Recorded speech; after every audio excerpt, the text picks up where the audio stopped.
இந்த வீடியோவில் நம்ம எதை பற்றி பார்க்க போகிறோம்னா மகாபாரதத்தில் அதர்ம வழிகளில் தோற்கடிக்கப்பட்ட 5 மாபெரும் வீரர்களை பற்றி தான் பார்க்க போகிறோம். இந்த வீடியோ உங்களுக்கு ரொம்ப யூஸ்ஃபுல்லாக இருக்கும், அதனால் ஸ்கிப் பண்ணாமல் கடைசி வரைக்கும் பாருங்கள். அது மட்டும் இல்லாமல் நம்ம சேனல் இப்போ தான் புதுசாக ஆரம்பிச்சிருக்க காரணத்தினால நம்ம சேனலை சப்ஸ்கிரைப் பண்ணி வச்சுக்கோங்க. ஓவராக பேசாமல் வீடியோக்குள்ளே போயிடலாம். நான் உங்கள் மதன், நீங்கள் பார்த்து கொண்டிருப்பது மதன் மெத்தாலஜி.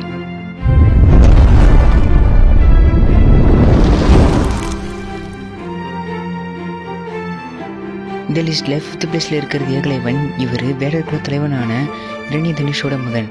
என்னதான் தான் வேடர் குலத்தில் பிறந்தாலும் இவருக்கு சின்ன வயசுலேருந்து விற்பயிற்சி கற்றுக்கணுன்ற ஆசை இருந்திருக்கு.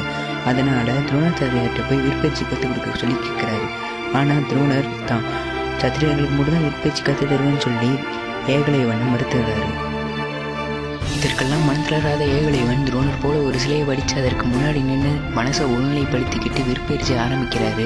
அப்படி ஒரு நாள் துரோணர் சிலை முன்னாடி நின்று ஏகலைவன் விற்பயிற்சி ஆரம்பிச்சிட்டு இருக்கும்போது அஸ்தினாபுரத்து இளவரசனான அர்ஜுனன் இதை எதிர்ச்சியாக பார்த்துறாரு.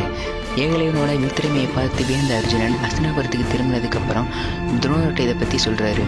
இதற்கு துரோணர், அர்ஜுனா கவலைப்படாத, உன்னை விட வித்திறமையில் சின்னவன் ஒருத்தர் இருக்க முடியாது, நான் அந்த ஏகலைவனை போய் பார்த்துட்டு வரேன்னு சொல்லிட்டு வனத்துக்கு போவார். ஏகலைவனை தேடி வனத்தை நோக்கி போயிட்டு இருந்த துரோணர் வழியில் ஒரு நாய் வரதை பார்க்குறாரு. அந்த நாயோட வாயில் அம்புகளால் அடைக்கப்பட்டிருக்கிறதையும் கவனிக்கிறாரு. யாரோ வில்லம்புகளை வச்சு சரியாக குறிப்பாத்து அடிச்சிருக்காங்க அப்படின்றதையும் துரோணர் புரிஞ்சுக்கிறாரு. யார் இந்த மாதிரி காரியத்தை பண்ணியிருப்பான்னு சொல்லி துரோணர் ஆச்சரியத்தோட அந்த நபரை பார்க்க போகிறப்போ அங்கே நின்றுட்டு இருந்தது அர்ஜுனன் சொன்ன ஏகலைவன். இதை பார்த்து ஆச்சரியமான துரோணர் ஏகலைவன்கிட்ட போய் இந்த செயலை செஞ்சது நீதானான்னு கேட்குறாரு. அதற்கு ஏகலைவன், ஆமாம் நான் தான் அதை பண்ணேன், நான் விற்பயிற்சி எடுத்துகிட்டு இருக்கும்போது இந்த நாயோட குறைச்சல் எனக்கு இடையூறாக இருந்துச்சு, அதனால் அந்த நாயை குறைக்க விடாமல் பண்ணுறதுக்கு தான் என்னோடய வில்லம்புகளை வச்சு சரியாக குறிப்பாக அந்த நாயோட வாயை அடைச்சேன் அப்படின்னு சொல்கிறாரு. இதை கேட்ட துரோணர் மிகவும் ஆச்சரியப்படுறாரு. ஏன்னா இந்த சிறு வயதில் இந்த மாதிரி அம்புகளை கையாளுறது அவ்வளவு சிறிய விஷயம் இல்லை. அதனால் துரோணர் இந்த வித்தைகளெல்லாம் எப்படி கற்றுக்கிட்டேன்னு கேட்குறாரு. அதற்கு ஏகலைவன், நீங்கள் என்ன சத்திரியன் இல்லாத காரணத்துக்காக விற்பயிற்சி சொல்லித்தர மாட்டேன்னு சொல்லி மறுத்துட்டீங்க, அதனால் உங்களை மாதிரி ஒரு உருவ சிலையை செஞ்சு அதற்கு முன்னாடி என் மனசை ஒருநிலைப்படுத்திக்கிட்டு இந்த வித்தைகளெல்லாம் கற்றுக்கிட்டேன்னு சொல்கிறாரு. இதை கேட்ட துரோணருக்கு மேலும் ஆச்சரியமாவது. இருந்தாலும் ஒரு சத்திரியனுக்கு நிகராக வேடர் குலத்தை சேர்ந்த ஒருத்தன் வில்லாளியாக இருக்கக்கூடாதுன்றதுக்காக ஏகலைவன்கிட்ட, நீ என்ன உருவ சிலையாக வச்சு இந்த வித்தைகள்லாம் கற்றுக்கிட்ட, அதனால் எனக்கு குருதட்சணையாக உன்னோட வலது கை பெருவரில் தரணும்னு சொல்கிறாரு. இதை கேட்ட ஏகலைவன் கொஞ்சம் கூட தாமதிக்காமல் அருகில் இருந்த கத்தி எடுத்து தன்னோட வலது கை பெருவரில் வெட்டி, இந்தாங்க இதை குருதட்சணையாக வச்சுக்கோங்கன்னு துரோணாச்சாரியார்கிட்ட கொடுக்குறாரு. இதை பார்த்து ஆச்சரியத்தோட உச்சகட்டத்துக்கே துரோணர் போயிடுறாரு. என்னதான் ஏகலைவன் தன்னோட வலது கை பெருவரில் இழந்திருந்தாலும் இந்த நிகழ்வுக்கு அப்புறமா தன்னோட இடது கையாலேயே விற்பயிற்சியை மேற்கொண்டு பிற்காலத்தில் ஒரு மாவீரராக திகழ்வார். இருந்தாலும் அவரோட வலது கை பெருவரில் அவர்கிட்ட இருந்திருந்தால் அர்ஜுனனுக்கு நிகரான வில்லாளியாக இந்நேரம் திகழ்ந்திருப்பார். இந்த லிஸ்ட்டில் 4th பிளேஸில் இருக்கிறது துரோணாச்சாரியார். இவர் பரத்வாஜர் அப்படின்ற முனிவரோட மகன். இவர் சாதாரண குழந்தைகள் மாதிரி கர்ப்பப்பையிலேருந்து பிறக்காமல் பானையிலேருந்து பிறந்ததுனால இவருக்கு இந்த பேர் வந்தது. தன்னோட தந்தையான பரத்வாஜர் முனிவர்கிட்ட இருந்து அனைத்து வித்தைகளையும் கற்று தேர்ச்சி பெறாரு. இவரே பிற்காலத்தில் பாண்டவர்கள் மற்றும் கௌரவர்களுக்கான சிறப்பு பயிற்சியாளராகவும் மாறுறாரு. சிரோன்மணி நாயகன் அழைக்கப்படுற அஸ்வத்தாமனோட தந்தை தான் இவர். இவர் இப்படி வஞ்சகத்தால் கொல்லப்பட்டு இருந்தாருன்னு கேட்டிங்கன்னா, மகாபாரத போர் நடந்துட்டு இருந்த சமயத்தில், அதாவது சரியாக சொல்லப்போனால் மகாபாரத போரோட 14வது நாளில் துரோணர் தன்னோட கண்ணில் பட்ட எல்லா வீரர்களையும் கொண்டுட்டு இருப்பார். பாண்டவர்கள் துரோணர் கையில் வில்லும் அம்பு இருக்கிற வரைக்கும் அவரை வீழ்த்த முடியாதுன்னு தெரிஞ்சுக்கிட்டு ஒரு பொய் சொல்ல முடிவெடுப்பாங்க. அதாவது அந்த சமயத்தில் கிழத்துக்கஜனோட யானையான அஸ்வத்தாமன் இறந்துருக்கும். துரோணரோட மகன் பேரும் அஸ்வத்தாமன் இல்லையா, அதனால் பாண்டவர்கள் அஸ்வத்தாமன் இறந்துட்டாங்கன்னு துரோணர் கேட்குற மாதிரி ஒரு பொய்யை சொல்லுவாங்க. இது ஆரம்பத்தில் துரோணாச்சாரியார் என்னதான் நம்பலைனாலும் தர்மரை பார்த்து என் மகன் இறந்துட்டானா அப்படின்னு கேட்பாரு. தர்மரும் அஸ்வத்தாமன் இறந்துட்டான் அப்படின்னு சொல்லுவார். இதை கேட்ட துரோணாச்சாரியார், இந்த போரில் இனிமேல் நம்ம போர் செஞ்சு என்ன பையன் அப்படின்னு சொல்லிட்டு தன்னோட வில்லையும் அம்பையும் கீழே போட்டுவார். இதுதான் சமயம்னு அர்ஜுனன் தன்னோட அஸ்திரத்தை பயன்படுத்தி துரோணரை வீழ்த்திடுவார். இப்படி தான் ஒரு மாவீரர் வஞ்சகத்தால் தன்னோட உயிரை விட்டிருப்பார். இந்த லிஸ்ட்டில் 3rd பிளேஸில் இருக்கிறது அபிமன்யு. இவர் கிருஷ்ணரோட தங்கையான சுபத்திரைக்கும் அர்ஜுனனுக்கு பிறந்த மகன். இவர் என்னதான் ஒரு இளமையான வீரராக இருந்தாலும் பல அஸ்திரங்களையும் அர்ஜுனனுக்கு இணையான வில்லாளியாகவும் திகழ்வார். அது மட்டும் இல்லாமல் பல போர் வித்தைகளையும் வியூகங்களையும் பற்றி கற்று வச்சிருப்பார். அதில் முக்கியமான வியூகம் சக்கர வியூகம். சக்கர வியூகம் அப்படின்றது சாதாரண வியூகம் இல்லை, இது மகாபாரத போரில் பயன்படுத்தப்பட்ட வலிமை வாய்ந்த வியூகம். இந்த வியூகத்தை முறியடிக்கணும்னா இந்த வியூகத்தோட ஒவ்வொரு ஆரங்களில் நிற்கிற வீரர்களையும் முறியடிக்கணும், இல்லைன்னா திசை திருப்பணும். அப்படியே வியூகத்தை உடைச்சிட்டு உள்ளே போனாலும் அதுலேருந்து வெளிவரது இன்னும் கஷ்டம். ஏன்னா வியூகம் உடைபடுற ஒவ்வொரு சமயத்திலையும் மாற்று வீரர்கள் சுழன்று அந்த வியூகத்தை நிறைவு செஞ்சிடறதுனால உள்ளே போகிற வியூக உடைப்பாளர் உள்ளே மாட்டிக்குவார். அதனாலேயே சக்கர வியூகத்தை உடைக்கும் போது மட்டும் உள்ளே போகிற கலையையும் வெளியே வர கலையும் தெரிஞ்சு வச்சிருக்கணும். இதனாலேயே மகாபாரதத்தில் 3 பேரால் தான் சக்கர வியூகத்தை உடைக்க முடியும். ஒன்று அர்ஜுனன், இவருக்கு சக்கர வியூகத்தை உடைக்கவும் தெரியும், அதுலேருந்து வெளிவரவும் தெரியும். அடுத்ததாக கிருஷ்ணர், இவருக்கு சக்கர வியூகத்தை உடைக்கவும் தெரியும், அதுலேருந்து வெளிவரவும் தெரியும். ஆனால் அபிமன்யுவுக்கு சக்கர வியூகத்தை உடைக்க மட்டும்தான் தெரியும், வெளியே வர கலை தெரியலை. ஏன்னா அபிமன்யு சுபத்திரையோட கருவில் இருக்கும்போது அர்ஜுனன் சுபத்திரைக்கு சக்கர வியூகத்தை பற்றி சொல்லுவார். அப்போது சக்கர வியூகத்தை உடைக்கிற வரைக்கும் சொல்லிட்டு இருக்கும்போதே சுபத்திரை தூங்கிடுவாங்க. இதன் காரணமாகவே கருவில் இருந்த அபிமன்யுவுக்கு சக்கர வியூகத்தை உடைக்கிறது மட்டும்தான் தெரியுமே தவிர அதுலேருந்து வெளிவர தெரியாது. சரி, அபிமன்யு எப்படி வஞ்சகத்தால் கொல்லப்பட்டு இருந்தாருன்னு கேட்டிங்கன்னா, மகாபாரதம் நடத்திட்டு இருந்த சமயத்தில், அதாவது மகாபாரதத்தோட 13வது நாள் போரில் கௌரவ சேனை சக்கர வியூகம் விகுத்துட்டு வருவாங்க. சக்கர வியூகத்தை உடைக்க தெரிஞ்சவங்க கிருஷ்ணர், அபிமன்யு, அர்ஜுனன், இவங்க தான். அதில் கிருஷ்ணர் நான் ஆயுதமே ஏந்த மாட்டேன்னு சொல்லிடுவார் இல்லையா, அதனால் இப்பொழுது கிருஷ்ணரால் சக்கர வியூகத்தை உடைக்க முடியாது. அர்ஜுனனை கௌரவ சேனை தனியாக போர் கலைச்சிடுற காரணத்தினால அர்ஜுனாலையும் இந்த சக்கர வியூகத்தை உடைக்கிறதுக்கு வாய்ப்பு கிடைக்காது. இதனால் பாண்டவர்கள் அபிமன்யு கிட்ட போய் சக்கர வியூகத்தை உடைக்க தெரிஞ்ச கடைசியால் நீ தான், ஸோ நீ இப்போ தான் சக்கர வியூகத்தை உடைச்சாகணும் அப்படின்னு அபிமன்யுகிட்ட கேட்பாங்க. அப்போ அபிமன்யு எனக்கு சக்கர வியூகத்தை உடைக்க மட்டும் தான் தெரியும், அதுலேருந்து வெளிவர தெரியாது அப்படின்னு சொல்லுவார். கவலைப்படாத அபிமன்யு, நாங்கள் உன் பின்னாடியே வருவோன்னு நகுலன், சகாதேவன், யுதிஷ்டிரன், பீமன் சொல்லுவாங்க. இதை கேட்ட அபிமன்யு மனசில் தைரியத்தை ஏற்றிக்கிட்டு சக்கர வியூகத்தை உடைக்க தனியால் கிளம்புவார். ஒவ்வொரு ஆரங்களில் இருக்கிற வீரர்களையும் தனியால் நின்று முறியடிச்சுட்டு போவார். அப்போ போகிறப்போ கர்ணன் மற்றும் அஸ்வத்தாமனை மட்டும் அவரால் முறியடிக்க முடியாது. ஆனால் கிருஷ்ணர் அபிமன்யுவுக்கு ஒரு யுக்தி சொல்லி கொடுத்துருப்பாரு. அதாவது கர்ணன் மற்றும் அஸ்வத்தாமன் கூட நீ மோத நிலைமை வந்துச்சுன்னா அவங்களோட வில்லோட மையப்பகுதியை உடைச்சி அவங்கள திசை திருப்பிடுன்னு சொல்லுவார். இதன்படி அபிமன்யுவும் கர்ணன் மற்றும் அஸ்வத்தாமனோட வில்லை உடைச்சி அவங்கள திசை திருப்பிடுவார். இப்போது அபிமன்யு மற்ற ஆரங்களில் இருக்க வீரர்களை முறியடிக்க போயிட்டு இருக்கும்போது பின்னாடி தொடர்ந்துட்டு வந்த யுதிஷ்டிரன், நகுலன் மற்றும் சகாதேவன்களை கௌரவ சேனை தனித்தனி போருக்கு அழைச்சிருவாங்க. இதனால் பீமன் மட்டும்தான் அபிமன்யு பின்னாடி இப்போ போயிட்டு இருப்பாரு. இதை பார்த்த துரியோதனன், ஜெயத்ரதா, பீமன் ஏதாவது ஒரு சதி பண்ணி அவனையும் பின்தொடர விடாமல் படு அப்படின்னு சொல்லுவார். இதனால் ஜெயத்ரதன் பீமனோட தேருக்கு முன்னாடி கொன்றை மாலையை போட்டு அவர் போருக்கு வலுக்கட்டாயமாக அழைப்பார். கொன்றை மாலையை பார்த்த பீமன் அதுலேருந்து இறங்கி அந்த கொன்றை மாலையை தொட்டு கும்பிட்டு ஜெயத்ரதனோட போர் புரிய ஆரம்பிப்பார். இதனால் சக்கர வியூகத்துக்குள்ளே இப்போ அபிமன்யு மட்டும்தான் போயிட்டுருப்பார். உள்ளே போன அபிமன்யுவால் திரும்பி வெளிவர முடியாத காரணத்தினால சக்கர வியூகம் மாற்று வீரர்களால் திரும்பி சுழலப்பட்டு திரும்பி சேர்ந்துடும். இதனால் அபிமன்யு சக்கர வியூகத்துக்குள்ளேயே மாட்டிடுவார். இதுதான் அபிமன்யுவை அழிக்க சரியான வாய்ப்புன்னு நினச்சி கௌரவ சேனையில் இருந்த முக்கிய பிரமுகர்களான பீஷ்மர், துரோணர் மற்றும் அஸ்வத்தாமன், துரியோதனன்லாம் சேர்ந்து அபிமன்யுவை சுற்றி வளைச்சிக்குவாங்க. என்னதான் அபிமன்யு சிறந்த வீரனாக இருந்தாலும் இத்தனை பேரை சமாளிக்கிறதுன்றது ரொம்ப கஷ்டம். அதனால் இத்தனை பேரோட போராடி இறுதியில் அபிமன்யு அந்த இடத்துலையே இறந்துடுவார். ஒரு நாள் வாழ்ந்தாலும் சுல்தானாக வாழணுன்ற மாதிரி ஒரு பெஸ்ட் எக்ஸாம்பிளாக அபிமன்யு வீர மரணம் அடைஞ்சிருப்பார். இந்த லிஸ்ட்டில் செகண்ட் ப்ளஸில் இருக்கிறது பீஷ்மர். இவர் சந்தனுவோட மகன். இவரோட இயற்பெயர் தேவவிரதன். இவருக்கு எப்படி இந்த பீஷ்மர்ன்ற பெயர் வந்ததுன்னா தன்னோட அப்பாவோட ஆசைக்காக தன்னோட அரியணையே விட்டு கொடுத்துருவார். இதனால தான் இவரோட பெயர் பீஷ்மராக மாறும். அதுவும் இல்லாமல் மகாபாரதத்திலேயே இவர் தான் மோஸ்ட் எக்ஸ்பீரியன்ஸ்டு பர்சன். இவர் எப்படி வஞ்சகத்தால் கொல்லப்பட்டு இறந்தாருன்னு கேட்டிங்கன்னா, மகாபாரதம் நடந்துட்டு இருந்த சமயத்தில் பீஷ்மர் ஆடாத கோர தாண்டவங்களே இல்லை. கொத்து கொத்தா சேனைகளை துரியோதனுக்காக அழித்தார். இதனால் கோபமடைந்த கிருஷ்ணர் ஒரு கட்டத்தில் பீஷ்மா, நீ இருக்கிற வரைக்கும் பாண்டவர்களுக்கு பக்கம் பாரத போரோட முடிவு அமையாதுன்னு சக்கரத்தை எடுத்துகிட்டு பீஷ்மரை அழிக்க போயிடுவார். அப்போது அர்ஜுனன் தான், கிருஷ்ணா நீ கொடுத்த வாக்கை மீறாத, நானே அவரை கவனிச்சுக்கிறேன்னு சொல்லி தேரை ஓட்ட சொல்லுவார்.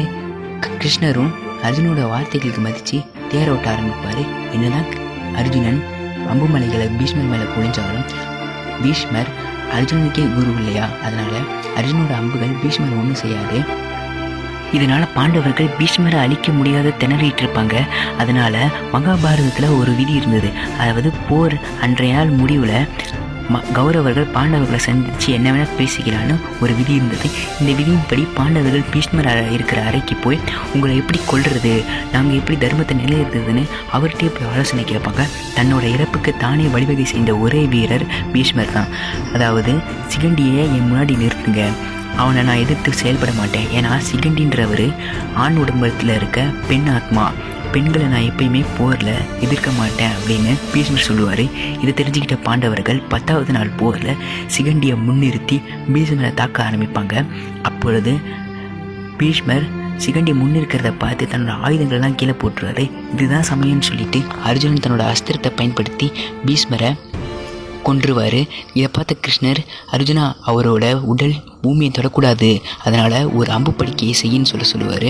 இதனால் அர்ஜுனன் அம்பு படுக்கையை ஒன்று செஞ்சு அதோட மேலே பீஷ்மரோட சடலங்கள் விடுற மாதிரி படுவார்.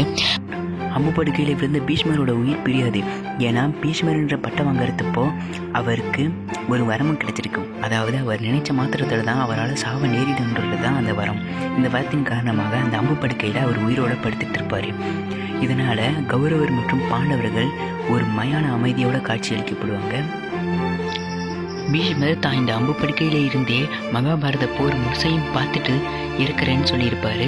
இதனால் பாண்டவர்கள் கொஞ்ச நேரம் பீஷ்மர் கிட்ட சில போதனைகளை கேட்டுட்டு மீண்டும் யுத்தத்தை ஆரம்பிச்சிருவாங்க. இப்படியாக ஒரு மாவீரரின் முடிவு அவர் இட்ட திட்டத்தினாலேயே பாண்டவர்களால் நிறைவேற்றப்பட்டது. இந்த லிஸ்ட்டில் ஃபஸ்ட் பிளேஸில் இருக்கிறது பலருக்கும் விருப்பமான கதாநாயகனான கர்ணன். இவர் தான் மகாபாரதத்திலேயே most skilled and talented person. இதுக்கு முன்னாடி நம்ம பார்த்த வீரர்கள் எல்லாமே வஞ்சகத்தால் தோற்கடிக்கப்பட்டிருப்பாங்க. ஆனால் கர்ணன் மட்டும்தான் வஞ்சகங்களால் தோற்கடிக்கப்பட்டிருப்பார். மாதா பிதா குரு தெய்வம் போன்ற பலராலையுமே கர்ணன் பாதிக்கப்பட்டிருப்பார். இவரோட ஹிஸ்ட்ரியை ஷார்ட்டாக சொல்லப்போனால், சூரிய தேவனோட அருளாளர் குந்திக்கு பிறந்த மைந்தன் தான் கர்ணன்.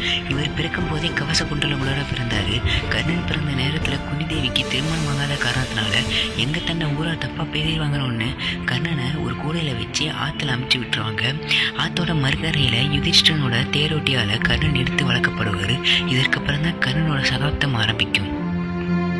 என்னதான் கர்ணன் தேரோட்டியால் வளர்க்கப்பட்டாலும் சின்ன வயசுலேருந்து கர்ணனுக்கு போர்க்கலைகள் மேலே மிகுந்த ஆர்வம் இருந்துச்சு. இதனாலேயே கர்ணன் அந்த காலகட்டத்தில் தலை சிறந்த போர்க்கலை பயிற்சியாளரான துரோணாச்சாரியார்கிட்ட போய் போர்க்கலை கற்றுக் கொடுங்கன்னு சொல்லி கேட்பாரு. அதற்கு துரோணாச்சாரியார் தான் சத்திரியர்களுக்கு மட்டும் தான் போர்க்கலைகளை கற்றுத்தருன்னு சொல்லி கர்ணனை மறுத்துருவார். இதற்கிடையில் தான் கர்ணனுக்கு பரசுராமர் அப்படின்ற மாவீரரை பற்றி தெரியும். பரசுராமர் பிராமணர்களுக்கு மட்டும் தான் போர்க்கலைகளை கற்று தருவார்ன்ற காரணத்தினால கர்ணன் பிராமணனை போல ஒரு மாறுவிடம் அணிஞ்சிக்கிட்டு பரசுராமர்கிட்ட தன்னை ஒரு பிராமணனை அறிமுகப்படுத்தி பரசுராமரோட மாணவராக சேர்வார். பரசுராமரோட மாணவராக சேர்ந்த கர்ணன் கொஞ்ச நாட்களிலேயே பல அஸ்திரங்கள் மற்றும் போர்க்கலைகளை தேர்ச்சி பெற்று விளங்குவார். இந்த இடத்துல நான் வீடியோவில் தேர்ட் பார்ட்டில் சொல்லியிருப்பேன். அதாவது சக்கரவியூகத்தை அபிமன்யு, அர்ஜுனன் மற்றும் கிருஷ்ணரால் மட்டும் தான் முறியடிக்க முடியும்னு சொல்லியிருப்பேன். ஏன் கர்ணனால் முடியாதுன்னு கேட்டிங்கன்னா, இதற்கப்புறம் தான் வியூகங்களை உடைக்கிற பயிற்சியை கர்ணனுக்கு துவங்கலாம்னு நினச்சிருப்பார் பரசுராமர். ஆனால் அதற்கிடையில் கர்ணன் ஒரு பிராமணன் இல்லைன்ற விஷயம் தெரிஞ்சு பரசுராமர், நான் கற்றுக் கொடுத்த கலைகளை உனக்கு சமயத்தில் மறந்துன்ற சாபத்தை கர்ணனுக்கு கொடுத்து இனியும் உனக்கு போர்க்கலைகளை கற்றுத்தர முடியாதுன்னு சொல்லி கர்ணனை பரசுராமர் வெளியே அனுப்பிடுவார். இதெல்லாம் நினச்சி கவலைப்பட்டு இருந்த கர்ணன் அஸ்தினாபுரத்தை நோக்கி தன்னோட தேரை செலுத்துறாரு. அப்படி அவரை தேரை செலுத்திக்கிட்டு அஸ்தினாபுரம் நோக்கி போகும்போது வழியில் தெரியாமல் ஒரு மாட்டு மேலே தேரை ஏற்றிடுறாரு. இதனால் அந்த மாடு இறந்துருது. இதை பார்த்து அந்த மாட்டோட உரிமையாளர், எனக்கு வாழ்க்கையில் பயனாக இருந்த இந்த மாட்டை நீ கொண்டுட்டேன், அதனால போர்க்களத்தில் உனக்கு பயனாக இருக்கிற உன்னோட தேர் சக்கரங்கள் குறிப்பிட்ட நேரத்தில் உனக்கு பயனற்று போயிடும்னு சபிச்சிடுறாரு. நடந்த துயரங்களெல்லாம் தூரத்தள்ளின கர்ணன் அஸ்தினாபுரத்தோட அரங்கேற்றத்தில் கலந்துக்கிறாரு.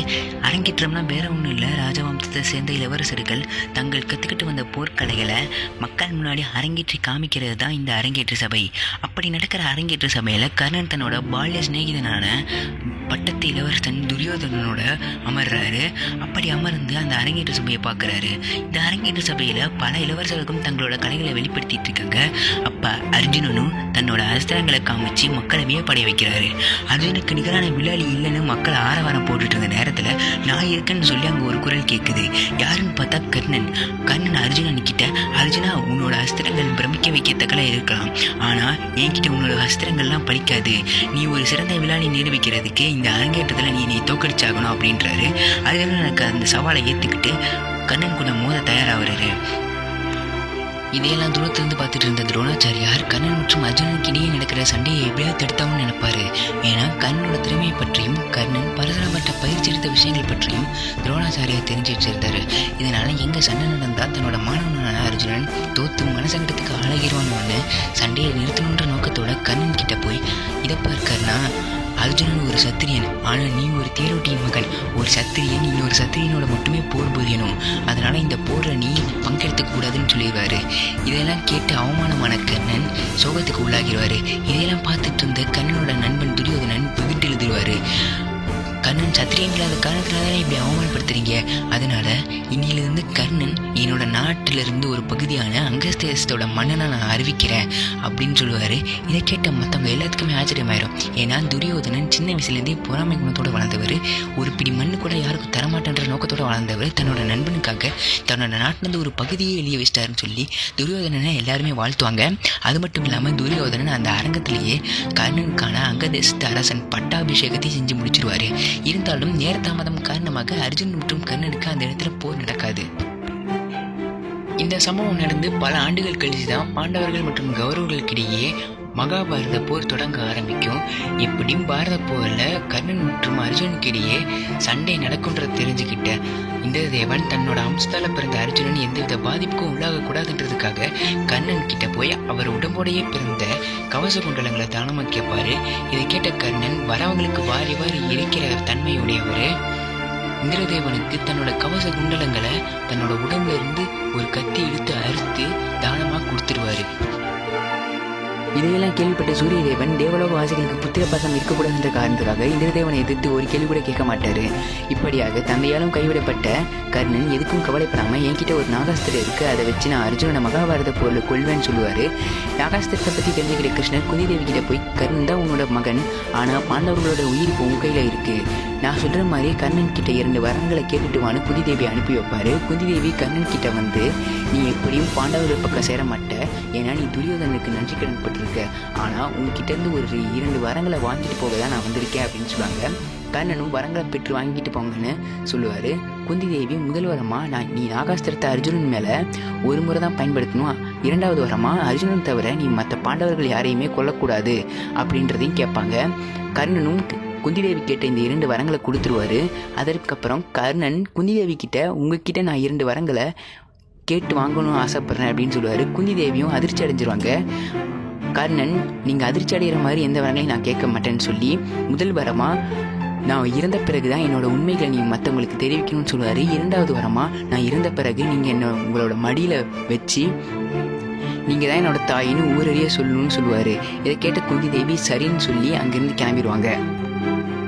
இருந்தாலும் கர்ணன் மகாபாரதத்தில் ஆரம்பத்தில் கலந்துக்க மாட்டார். ஏன்னா மகாபாரதத்தில் திட்டமிடுற சபையில் பிதாமகர் பீஷ்மர் கர்ணனை தரகுறவாக பேசின காரணத்தினாலேயே கர்ணன் பீஷ்மர் உயிரோட இருக்கிற வரைக்கும் நான் மகாபாரத போரில் காலடி எடுத்து வைக்க மாட்டேன்னு துரியோதனன்ட்ட சொல்லி அந்த சபையை விட்டு விலக்கி போயிடுவார். பீஷ்மரும் கர்ணனும் எங்கே ஒரே நேரத்தில் போரிட்டா மகாபாரதத்தோட போக்கே மாறிடுன்னு சொல்லிட்டு கிருஷ்ணர் தான் இந்த மாதிரி சண்டையை மறைமுகமாக மூட்டி விட்டுருப்பாரு. மகாபாரதத்தோட 14வது நாள் போரில் பீஷ்மர் அம்புப்படுக்கையில் விழுந்ததை கேள்விப்பட்டு கர்ணன் நடுநிசையில் நடந்தே போய் பீஷ்மரோட பாதங்களை தொட்டு வணங்கிக்கிட்டு அடுத்த நாள் போருக்கு தன்னோட முழு திறமையை வெளிப்படுத்த தயாராகிறாரு. இது வரைக்கும் முதல் நாளில் மட்டுமே வெற்றியை சந்தித்த கௌரவர்கள் கர்ணனோட வருகையால் அடுத்தடுத்த வெற்றிகளெல்லாம் கொண்டாட்டம் அடைகிறாங்க. கர்ணன் போகிற திசை எல்லாமே பிணக்குவில்களாக மாறுது. கர்ணன் திரும்புகிற திசை எல்லாமே ரத்த ஆறுகள் தோன்றுது. இதனால் கர்ணனோட போரை பார்க்கறதுக்கு தேவர்களே இறங்கி வராங்க. இறுதியாக எல்லாராலையும் எதிர்பார்க்கப்பட்ட கர்ணன் மற்றும் அர்ஜுனுக்கு இடையான போர் நடக்குது. இந்த போரில் தான் முதலாக கர்ணன் தன்னோட விஜய் தனுசை அர்ஜுனனுக்கு எதிராக பயன்படுத்துவார். என்னதான் அர்ஜுனன் தன்னோட காண்டிபத்தை பயன்படுத்தி கர்ணன் மேலே அம்புமலைகளை பொழிஞ்சாலும் கர்ணனோட விஜய் தனுசுக்கு முன்னாடி அதெல்லாம் ஒன்றுமே இல்லாமல் போயிடுது. கர்ணன் தான் கிட்டே இருக்கிற நாகாஸ்திரத்தை அர்ஜுனன் மேலேயே வரு. அப்போ கிருஷ்ணர் தன்னோட செயலால் நாகாஸ்திரம் அர்ஜுனனை தாக்குறதை தடுத்துடுவார். சல்லியன் இதை பார்த்து கர்ணா இன்னொரு தடவை நாகாஸ்திரத்தை பயன்படுத்து அப்படின்னு சொல்லுவார். ஆனால் தன்னோட தாய் குந்திதேவிக்கு கொடுத்த சத்தியத்தை ஞாபகத்தில் வச்சுட்டு கர்ணன் இன்னொரு தடவை நான் நாகாஸ்திரத்தை பயன்படுத்த மாட்டேன்னு தேரோட்டி சல்லியன் கிட்ட சொல்லிடுவார்.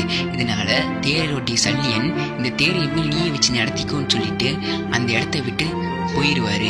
இதனால் கர்ணன் ஒரு பக்கம் தேரையும் செலுத்திக்கிட்டு மறுபக்கம் மகாவீரரான அர்ஜுனனை எதிர்த்துக்கிட்டு இருப்பார். இதை பார்த்த மற்ற வீரர்களுக்கு மிகவும் ஆச்சரியமாயிடும். ஏன்னா ஒரு பக்கம் தேரையும் செலுத்திக்கிட்டு மறுபக்கம் வீரரான அர்ஜுனனை எதிர்க்கிறது அவ்வளவா சாதாரண விஷயம் இல்லை.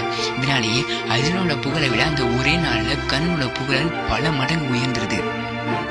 இந்த சமயத்தில் பிராமணர் கொடுத்த சாபத்தின் அடிப்படையில் கர்ணனோட தேர் சக்கரங்கள் மண்ணில் புதஞ்சிரும். அதனால் தேரை நிறுத்தியபடியே அர்ஜுனனோட போரை தொடருவார். இருந்தாலும் ரொம்ப நேரத்துக்கு தேரை நிறுத்தியபடி அர்ஜுனனோட போரை தொடர முடியாத காரணத்தினால அர்ஜுனன் கிட்ட என்னோட தேரை நான் எடுத்துகிட்டு நிலையாக நிறுத்திட்டு உங்க கூட போரை தொடங்குறேன் அப்படின்னு சொல்லிட்டு தேர் சக்கரங்களை மண்ணிலேருந்து எடுப்பார். அப்படி எடுக்கிறப்போ திரும்பி தேர் சக்கரங்கள் மண்ணிலேயே புதஞ்சிரும். இதை பார்த்த கிருஷ்ணர், அர்ஜுனா இதுதான் உனக்கான சரியான நேரம், கர்ணன் மேலே பானத்தை தொடுத்து அவனை கொள்ளு அப்படின்னு சொல்லுவார். அர்ஜுனோட அம்புங்களை கர்ணன் மேலே எய்துவார். இருந்தாலும் கர்ணனுக்கு ஒன்றுமே ஆகாது. இதை பார்த்த கிருஷ்ணர், கர்ணன் செஞ்ச தர்மம் அவனை தலைக்காக்குதுன்னு அர்ஜுன்கிட்ட சொல்லிட்டு தேரை விட்டு கீழே இறங்கி தன்னோட உருவத்தை ஒரு பிராமணனை போல மாற்றிக்கிட்டு கர்ணன் முன்னாடி போய் நிற்பார். கர்ணனும் தம்முடன் நிற்கிறது கிருஷ்ணர் தான் தெரியாமல் உங்களுக்கு என்னையா வேணும்னு கேட்பாரு. அதற்கு பிராமணன், நான் உங்ககிட்ட ஒரு தானம் வாங்கிட்டு போகலான்னு வந்திருக்கேன் அப்படின்னு சொல்லுவார். கர்ணனும், இப்போதைக்கு உங்களுக்காக நான் என்னால் எதையும் எடுத்துகிட்டு வர முடியாத நிலையில் இருக்கேன், அதுவும் இல்லாமல் என்கிட்ட இருக்கிறத மட்டும் இப்போ நீங்கள் கேட்டு வாங்கிட்டு போங்கன்னு சொல்லுவார். பிராமணனும், நீ வாழ்க்கையில் செஞ்ச எல்லா தர்மத்தையும் புண்ணியங்களையும் எனக்கு தானமாக தரணும்னு சொல்லுவார். கர்ணன் இருக்கிற நிலையில கூட தாங்கிட்ட இப்படி ஒரு வரத்தை கேட்குறாரேன்னு சொல்லிட்டு கவலைப்படாமல், நல்ல வேளை தாங்கிட்ட இருக்கிறது கேட்குறாரேன்னு சொல்லி சந்தோஷத்துலேயே தான் வாழ்க்கையில் செஞ்ச எல்லா தர்ம புண்ணியங்களையுமே அவர்கிட்ட தன்னோட ரத்தத்தால் தானம் பண்ணிடுவார். அதுக்கப்புறம் பிராமணன் வடிவத்தில் இருந்த கிருஷ்ணர் கர்ணன் கிட்ட கர்ணனுடைய பிறவி பயன் மற்றும் கர்மாக்கள் புண்ணியங்களை பற்றின போதனைகளை சொல்லுவார். இதை கேட்ட கர்ணன், நீ யார், உன்னோட உண்மையான உருவத்தை எனக்கு காட்டுன்னு சொல்லி கேட்கும்போது கிருஷ்ணரும், இன்னுமா நீ என்னை கண்டுபிடிக்கல கர்ணன்னு சொல்லிட்டு தன்னோட பேருருவத்தை அந்த மகாபாரத போர்க்கிடையில் காட்டுவார். அப்படி தன்னோட பேருருவத்தை காட்டிகிட்டு இருக்கும்போது மகாபாரத போரை நிறுத்திக்கிட்டு எல்லா வீரர்களும் கிருஷ்ணரை கையெடுத்து கும்பிடுவாங்க.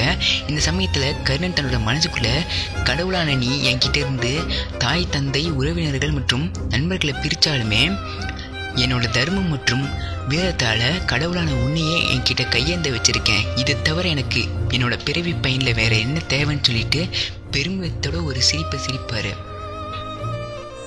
இதுக்கப்புறம் கிருஷ்ணர் தன்னோட இயல்பு நிலைக்கு மாறி அர்ஜுன்கிட்ட போயிட்டு, கர்ணனோட எல்லா தான தர்மங்களையும் நான் வாங்கிட்டேன், இனிமேல் கர்ணனை நீ கொள்றதை யாராலையும் தடுக்க முடியாதுன்னு சொல்லுவார். அர்ஜுனனும் வேறு வழி இல்லாமல் அந்த நிலைமையிலேயே கர்ணன் மீது ஒரு அஸ்திரத்தை எய்து கர்ணனை வீர சுருக்கம் அனுப்பி வைப்பார்.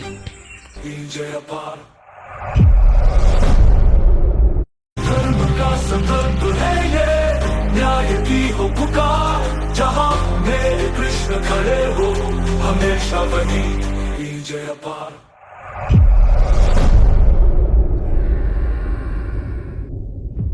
अंत हो गया, दीप बुझे गए,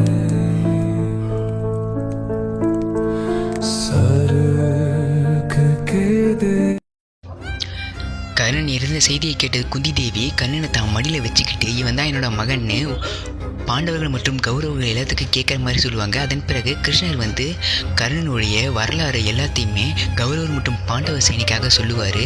இந்த கதைகளெல்லாம் கேட்ட கௌரவம் மற்றும் பாண்டவ சேனை கர்ணனோட அந்த சடலத்துக்கு முன்னாடி கையேந்தி வணங்கி நிற்பாங்க.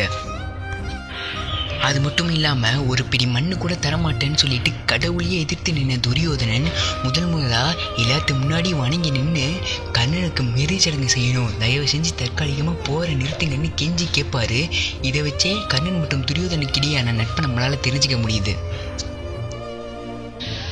ஸோ இந்த மொமெண்ட்டில் கௌரவம் மற்றும் பாண்டவ சேனைகள் எல்லாமே நிசப்தமாகி கர்ணனோட இறுதி சடங்கு செய்வாங்க.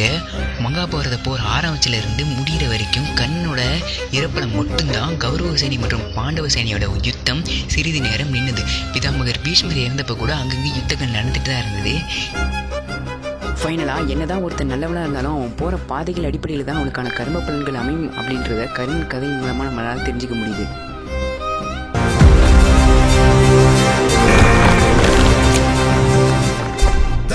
அவன் பெயரை சரித்திரம் மறக்காது.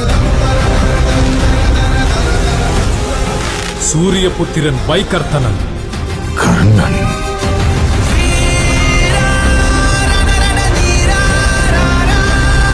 வீடியோ முடிஞ்சிச்சு, யாரும் வெளியே போயிடாதீங்க. ரீசெண்டாக ஏஐல ரிலீஸ் செய்யப்பட்ட கர்ணன் ட்ரெய்லர் ஒன்று வெளியிருக்கு. அது இந்த வீடியோவில் இணைச்சிருக்கேன், அதையும் பார்த்துட்டு போயிருங்க. அந்த வீடியோ பார்க்கறதுக்கு முன்னாடி இப்போ தான் நான் எடிட் பண்ணி கற்றுட்ருக்கேன். அது இந்த வீடியோ பார்க்குறப்ப உங்களுக்கே தெரிஞ்சிருக்கும். இந்த வீடியோ எடிட் பண்ணுறதுக்கு எனக்கு 3 days ஆச்சு. ஆனால் கீழே இருக்க அந்த லைக் பட்டன் நான் ப்ரெஸ் பண்ணுறதுக்கு உங்களுக்கு 1 minute கூட ஆகாது. அதனால் வீடியோ பார்க்குற வியூவர்ஸ் எல்லாமே அந்த லைக் பண்ண ப்ரெஸ் பண்ணுமாறு தாழ்மையுடன் கேட்டுக்கொள்கிறேன். அது மட்டும் இல்லாமல் இந்த வீடியோ பார்க்குற நீங்கள் கண்ணன் ஃபேனாக இருந்தால் நம்ம சேனலில் சப்ஸ்கிரைப் பண்ணிவிட்டு இந்த வீடியோக்கு ஒரு லைக் போட்டுருங்க. பார்க்கலாம் எத்தனை பேர் கண்ணன் ஃபேன்ஸ் இருக்கீங்கன்னு. ஸோ உங்களுக்கான ட்ரெய்லர் இதோ. Suryaputra Karn, born with Kawach and Kundal, a child of destiny, yet bound by the cruel hand of fate. Sutputra Ho, words that shattered his pride, but ignited an unbreakable resolve. Rejected by masters, he found refuge under Bhagwan Parshuram.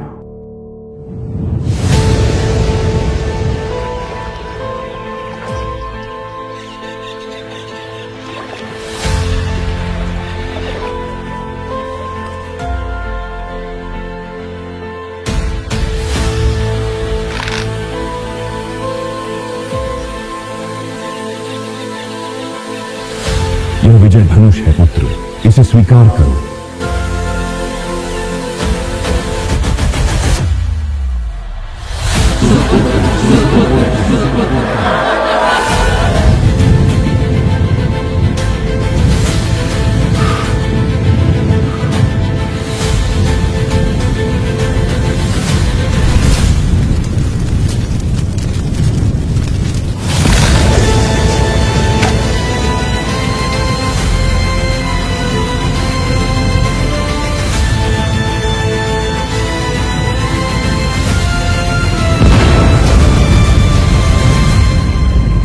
इसका वध छल से करना होगा अर्जुन।